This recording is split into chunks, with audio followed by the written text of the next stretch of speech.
What is the weirdest experience you have ever had? Please like and subscribe to support us. My wife and I just bought our first condo on Wednesday. We were at the lawyer's office signing all the paperwork on closing, and it's a lot of paperwork, which meant a lot of signing my name.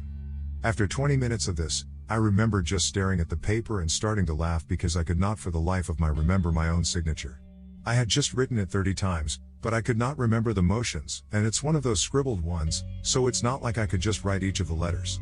So I'm like laughing, panicking with my wife and my lawyer laughing, thinking I'm a dumbass, and I just make up a new signature that looks close enough and finish the rest of the paperwork. My lawyer said it was one of the funnier mornings of his career. When I was in sophomore in high school, I convinced my friend to go with me to the mall where I intended to meet my crush. My dad dropped us off, I left her in the food court, and I took off with this guy. We drank some beer, made out in his car, and I got back later than I expected, close to 10 p.m. My friend and I walked across the street to a gas station payphone, this was before cell phones, and called my dad several times. No answer.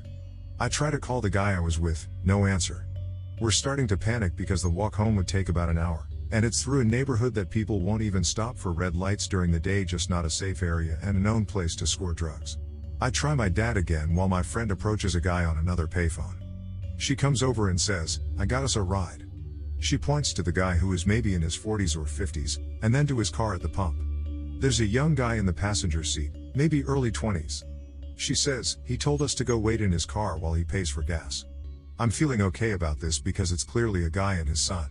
We walk over and get in the backseat. Thank the passenger for the ride. He says no problem. The older guy walks over to the passenger seat and tells the passenger to get out. He closes the door, they have a quick conversation, and the guy reaches back into the car for his backpack and just starts walking down the street. The older guy tells us he has to run in for a newspaper, and asks me to sit in the front seat. As soon as he walks away, I'm telling my friend this is not a good situation. We need to get out. She goes into the center console to rifle through his shit and pulls out a stack of Polaroids.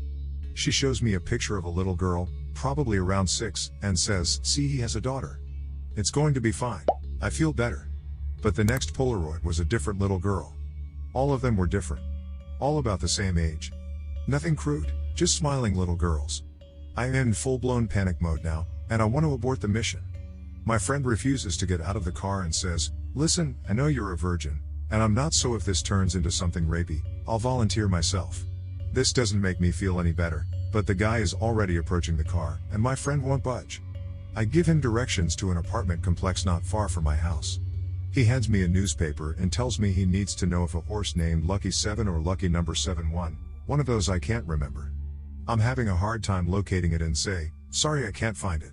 He gets annoyed and says, "Everything is riding on this. Keep looking." I said, "How much did you bet?" He says, "Just tell me if he won." I finally find it, and the horse did not win. I'm fucking horrified. I'm starting to think that the outcome of this horse is going to play a direct role in the outcome of this ride. I considered lying and saying he won. But if he checked and saw I lied, it could be worse. I said, "I'm sorry, he didn't win." We rode in silence the rest of the way. He dropped us off in front of the apartment complex, and as we were getting out of the car, he says, "Girls, don't ever accept a ride from a stranger again. It may not turn out like this next time." This happened when I was about 15 during an early winter morning. I was walking towards our garage with my mother. She was going to take me to school on her way to work. We lived out on a farm, so naturally, there was no street lights, just pitch black. Just before we reached our garage, we both saw a bright circle flash above the treetops, followed by a bright, straight line to the right. This happened 3 times during a 10-second span. I have no idea what it was. To this day, when I tell this story to people, they think I'm making stuff up. I would probably think I'm imagining things, too, if my mom wouldn't have seen the same exact thing. When I was little, 5, going on 6, after we had just moved into a new house, I had my mattress on the floor as we were waiting for our beds. We had family over, but it was past bedtime, so I was in bed, got hit with some kind of paralysis. There were demons flying all around above me, like shadows. The voices of my family got distant and turned into weird noises. I don't remember if the shadows were making noises or not at the time, but my memory of the event includes evil laughing, but I am convinced that was a memory I added after the fact. I tried to scream, but couldn't. Don't remember if I came out of it before falling asleep or not. But I do remember no one believed me. I didn't think it was actually evil spirits, even as a kid, I knew it came from my own head and wanted to get checked, but that never happened. I've had a few mild cases of this, but it was more classic sleep paralysis and only when starting back up intense physical exercise after a long break, maybe like 4 times in my other 20+ years. That night was scary as hell, though. Especially for a 5-year-old, even though I was able to deduce none of it was real, even while it was happening. It was still an extremely unpleasant and terrifying experience. So a few years ago, my dad was finally losing his 2-year battle to cancer. The doctors gave him a month tops. Between his cancer, all the medication in his system, and the minor stroke he suffered, my family and I were already preparing for the worst. One night, after a long day at the hospital, I got home, showered and got ready for bed. That's when it began. I started hearing monks chanting in my head. You know how sometimes you have a song stuck in your head? Well, I had that, but with prayers. Based on my family history, I am Buddhist, but myself and my immediate family members are pretty much atheists. The prayer I heard in my head is only ever used in funeral wakes, and I couldn't figure out why it was stuck in my head. In fact, it had been a while since I attended a Buddhist funeral. That pretty much kept me up a few hours before I finally managed to doze off. Less than a week later, I was by my dad's bedside as he took his last breath. I was a total wreck but had to stay strong for my mom as she really needed that. I kept myself busy with all the hospital bills and discharge papers, funeral arrangements, and informed family members to not allow myself the time to mourn. So much so that I totally forgot about the funeral prayers that was stuck in my head less than a week earlier. Fast forward 2 years later, October 2017, I received a phone call from my cousin asking me how I transferred ownership of my dad's car after his passing. I had just seen his parents about a month ago, and they looked fine, so I figured he was asking for a friend. I did not think too much into it and taught him how to do it. That very night, I woke up in a cold sweat with that very same prayer stuck in my head.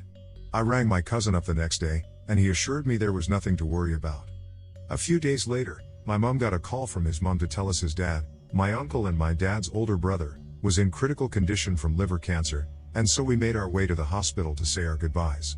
He passed away that night. Only then did I make the connection between the prayers and people close to me passing away. However, I was convinced it was a coincidence. My dad had been in the hospital for over a month before his passing, and maybe the call from my cousin triggered my subconscious to connect the dots. Either way, I was convinced it was pure coincidence. Fast forward to 2017 New Year's Eve.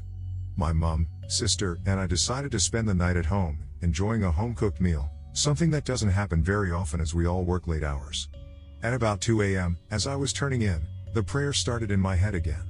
This time, it was coupled with a faint scent of burning joss sticks/incense. To the non-Buddhists, joss sticks are used as a part of prayer rituals among Buddhists and Hindus. I got out of bed in a panic to check on both my mom and sister. Both were fine. Then I raced downstairs to check the stove and oven to make sure nothing was on fire. All good there too. When I returned to my room, the scent hit me again. Turned on every single light in an attempt to locate the source of the scent. I even opened my windows, thinking it was something burning outside. Nope, nothing. Just like the prayer, this scent was purely in my head, and I could only smell it in my room. The next morning when I woke up, roughly 11 a.m., I saw an ambulance out my window. The old man who lived alone in the house behind mine had passed away in his sleep. I've not heard the prayer since, and I hope I never will. I was about 13 to 14, would ride my bike daily around town and often would chill in the Best Buy to geek over stuff, create myself some needs. One time, I get in, and in the big entrance, find a flip phone on the ground. It was in 2007 to 2008, so kind of a considerable find. I immediately try and find if there's any way I can track the owner back. There's no contact in the phone, no recent calls, nothing. So I just kind of let it aside, and thought I'd wait for anyone to call on it as there wasn't anything else I could do.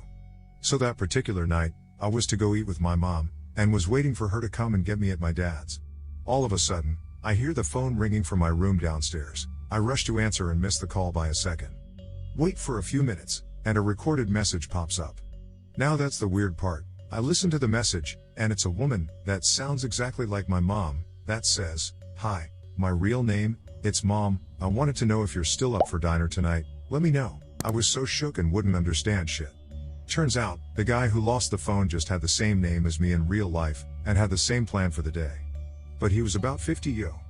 It was so surreal and funny, called her back, explained the situation, and everything went back to normal, but yeah, pretty bizarre. Also, when I was 12, I woke up with a weird feeling that my friend Lauren was in danger. I walked to our mutual friend's house and told her and asked if she could walk with me to Lauren's house to check on her. Her mother said no because it was raining. Lauren went missing that night and unfortunately was found dead. Burned alive by her boyfriend, who none of us liked. Her name was Lauren Carhart. This was June 1998. Her boyfriend was Aaron Nichols. Happened in Manchester, the UK. You can look it up if you want. I messaged our mutual friend Beth on Facebook a few years ago, asked her if she remembered me coming over freaking out crying that something was wrong with Lauren a few days before we found out what happened to her. She said yes, she remembers. It freaks me out that my intuition was right. I was waiting at a red light late at night at a T intersection when a very fast car blew through the T part of the intersection and hit a metal barrier on the other side front on, completely crumpling. That is already quite weird, but what was really surreal was that the driver almost immediately got out of the car and walked away without a scratch and without looking back. Then the light changed to green on my side, and the cars across from me immediately started moving, and someone behind me honked me and changed lanes to get around me while I sat there still in complete shock. I did eventually manage to pull over and call the police, but not before having to ask myself if that actually really happened, because none of the people involved, including the driver, seemed to be even slightly fazed by it. I occasionally get deja vu, like most of us do. Except there have been times when I'm 100% sure I'm actually remembering something I've dreamed of. It's almost always just random, inconsequential moments. The only exception was when my wife was in labor with our son. I had two really strong dream deja vu moments. Minutes before, my wife had a postpartum hemorrhage, almost bled out and died, and even had a textbook NDE. Although I've had some other weird experiences in my life, they're all explainable or weird in a human way, or have been down to drugs. DMT is wild, lol. But this dream deja vu is viscerally strange, has some really wacky implications, and it seems quite a few others have experienced it too. I'm not saying it's real, but it sure as hell is weird.